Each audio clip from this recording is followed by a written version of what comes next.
Hello, what's up guys, and welcome back na naman po sa ating YouTube channel. Mayroon tayong tanggap dito na isang CRT TV na Samsung na 21 inches slim. Base sa may-ari nito ay bigla na lang napatay ito habang pinanood nila. Yan ang try natin na i-plug in kung ano ang sira nito. Okay. Bago po tayo mag-umpisa nito, nais ko munang pasalamatan ang mga supporters po natin sa ating YouTube channel, sina Ryan Crositic, tsaka John P. Technician, at Tistan TV, Alan Skit, Skill TV, Timmy Latuha, and Idol Service Tech. Salamat po sa inyong suporta. At ito na, mag-umpisa na po tayo. 21 inches na CRT TV Samsung Slim. Yan ang model niya. Saksak natin to para makita natin kung may power o wala. Ito na, nakasaksak na yan. Pindutin na lang natin ang power switch. Kung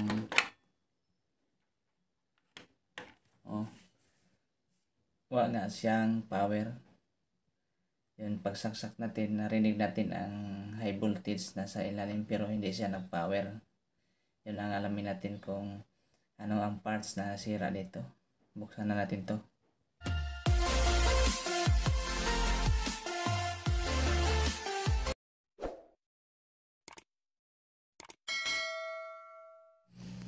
Ito na ang TV guys, nakabukas na. Tingnan natin ang playback at sa ibang mga pisa na nasa loob nito.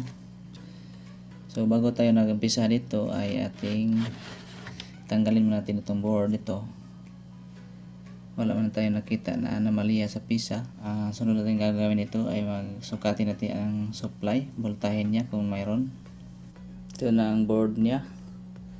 So bago tayo dito magsukat ng supply o B+, ihinang muna natin to kasi may nakita tayo na mga loose connection dito sa bandang power supply at saka sa may playback mismo. Hinang muna tayo bago tayo magsukat ng voltahe sa B+. Ito na guys, natapos natin na resolder ang board.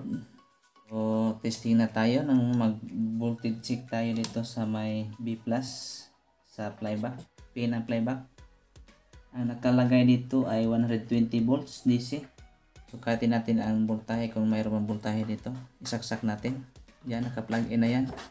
Makita natin sa tester na ano lang siya, gumalaw-galaw. Kunting galaw-galaw yan. I-on natin ang switch. Gumalaw-galaw lang tester, wala tayong masukat na B+. I-unplug natin. Alamin natin kung anong pisa na sira nito. Bago tayo mag-ball o hanapin ang pisa na depekto, i-discharge muna natin gamit ang resistor na ito. 2 watts nga 1K. I-discharge natin tong main filter capacitor kasi may kurente pa ito natira. Gagamitin natin dito na mag-trace tayo ng sira ay yung digital tester. Tingnan natin kung wala bang short. I-buzzer natin.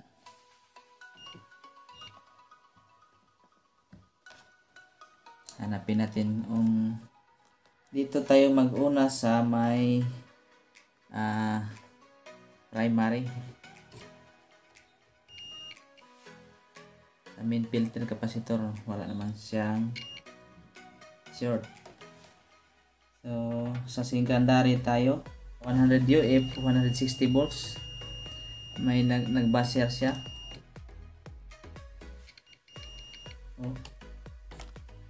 Then dito sa may B+ at saka ground. Tingnan natin ang B+ at saka ground ng playback kung nagbabuzzer ba to o nag-beep. O nag-beep na siya. Nag-beep siya. Ang una natin na ihahang itong pin ng playback at saka dito sa coil konektado dito sa itong coil na to ay nakakonect ito sa diode sa secondary. Ihang natin itong coil na to, tapos mag voltage check tayo kung magkaroon na ba siya ng B+.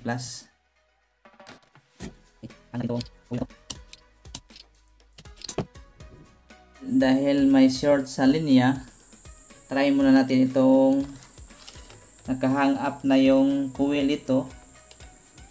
Try natin itong i-buzzer. Wala na siyang short dito. Tapos dito naman sa flyback,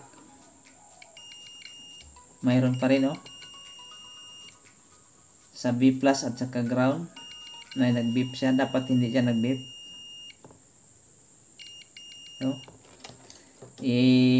Ano na natin to, i-hang up rin na itong pin ng B+ at saka pin ng B+, ihahang natin.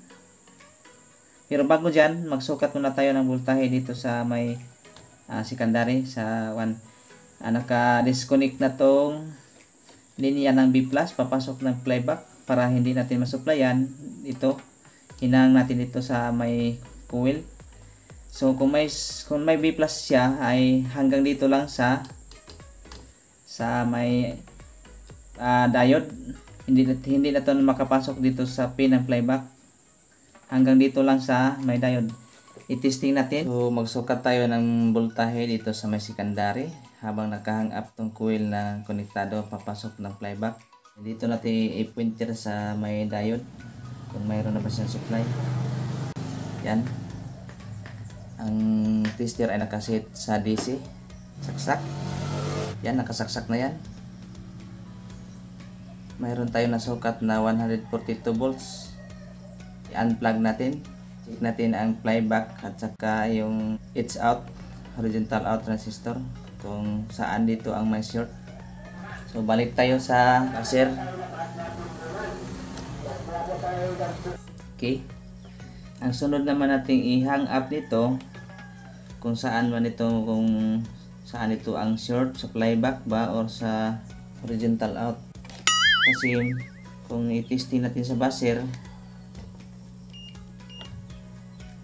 short pa rin ang flyback, B+ ka ground, nagbe-B pa rin. So para hindi na natin i-hang up tong B+ na pin at saka ground ng flyback, dito muna tayo mag-hang up dito sa may collector ng it's out. Hang up natin yan para malaman natin kung saan ang short.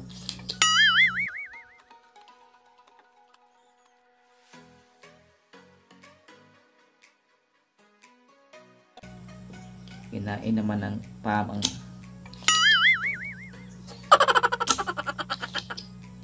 Tanggalin natin itong it's out para sigurado tayo na makuha natin ang nagbabuzzer.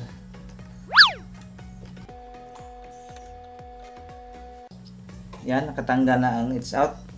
Nakabuzzer pa rin tayo. Nakapoint tayo sa B+ at saka ground. May B pero saglit lang.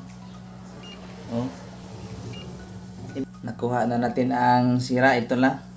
Sigurado ito ng it's out.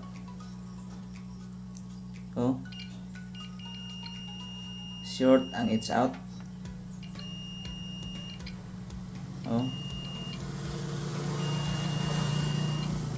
Ang number nitong it's out na to ay TT2206. Maghanap pa tayo dito ng pampalit natin. Okay, bago tayo magpalit ng horizontal out transistor, check muna natin kung mga katabi niya na pisa. Baka may dahilan kung bakit ito na short. Okay na guys, habang check po tayo dito sa iba pang mga pisa dito, ay may nakita tayong iba pang na short na parts dito sa may connection ng negative supply ng vertical IC. Short din. So itong negative na diode, kung i-test natin ay short po siya. So kung sundan natin ang linya dito, nakakonect siya dito sa may vertical. sa may input ng vertical sa negative side, negative supply niya. So i-try natin tong i-hang up tong vertical IC. I-hang up natin lahat ng paa nito kung mayroon pa bang short.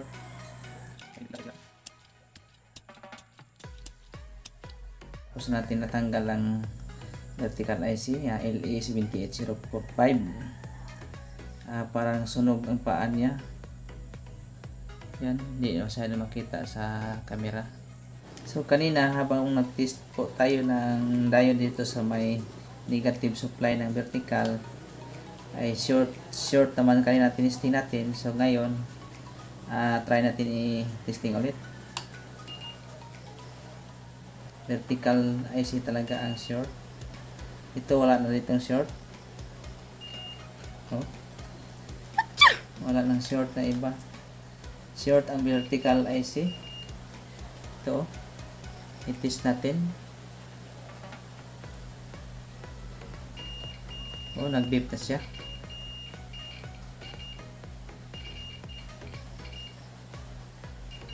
Tapos yan, short din ang vertical IC natin dito. Nagsambay na short ang horizontal out transistor at saka vertical IC. So try natin itong palitan yung dalawa at i-check din natin itong nito, yoke, kung wala bang sunog dito sa yoke o putol, kasi parang high voltage ang pumasok dito sa flyback at bumigay ang vertical IC at saka yung horizontal.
Ito na guys, nakuha na tayo yung bagong vertical IC.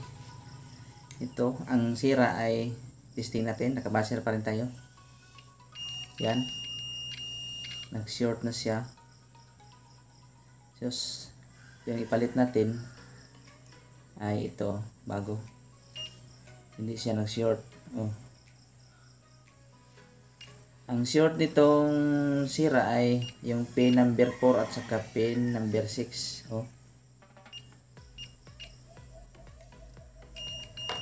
Pin number 4 at saka pin number 6 at pin number 5, 4 and 5.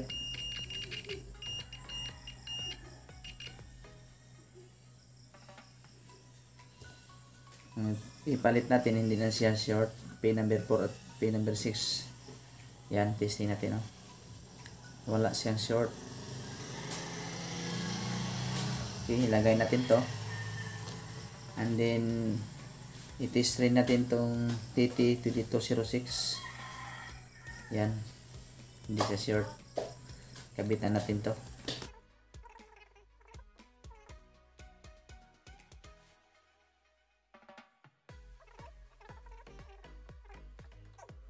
Ito na guys, tapos natin na nahinang ang vertical out sa horizontal. Mag voltage na tayo. Wala naman tayo nakita ang short na dito. Napag check natin ito, dito tayo sa may kasi tayo sa DC. Dito tayo magsukat sa B+ ng playback.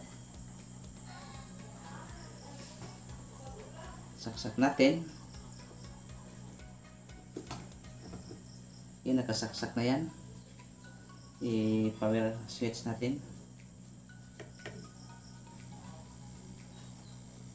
Yan. 118 volts. Test na rin natin dito sa may 180. Yan, 180. So, okay na to. May nakita na tayo na okay na. Lagyan na lang natin ang antenna. Lagka. Yan. Nakalagyan na antenna, may picture na siya. Okay na siya. So sana makatulong to sa inyo at maraming salamat sa inyong panonood. At huwag niyo nang kalimutan mag-subscribe sa aking channel at i-click ang inyong icon para update po kayo sa sunod pa natin na video.